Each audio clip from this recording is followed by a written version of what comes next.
И здравейте, здравейте от YouTube. Аз съм Захар. Това е един малък анбоксинг на мишката.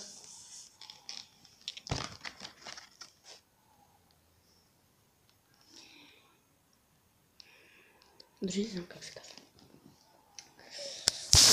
Засветнала. Така, пак съм тук. И ето е мишката.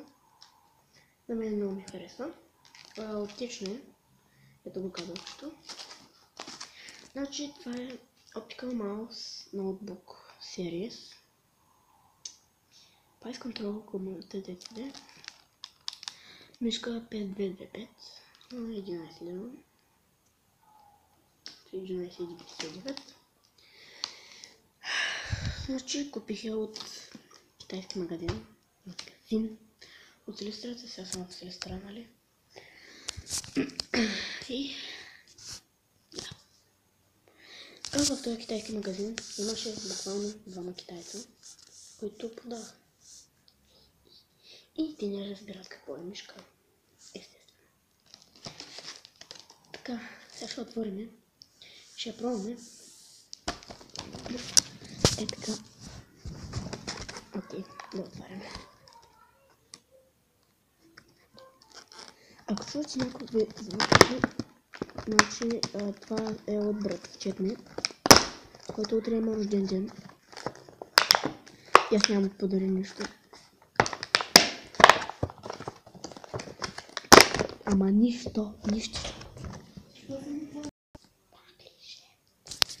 Да, ето е мишката. Доста удобно. Всъщност ето тези са на 3D, т.е. нали.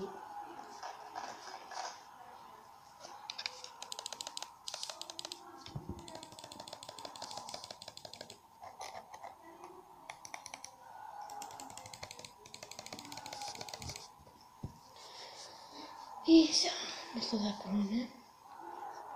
Тук се прощайте. Ако искаш по-сървете. Но, просто.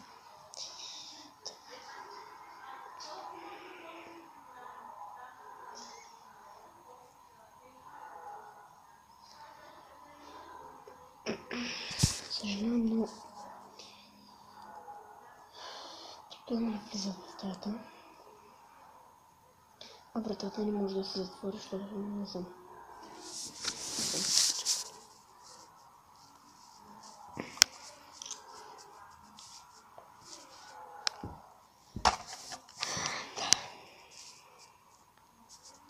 Air Horse е марката на тази мишка.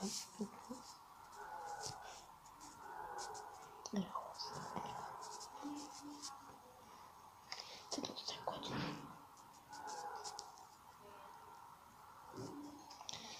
Това е анбоксинг на мишката Air Horse. Да. Ай, бай. Лайк.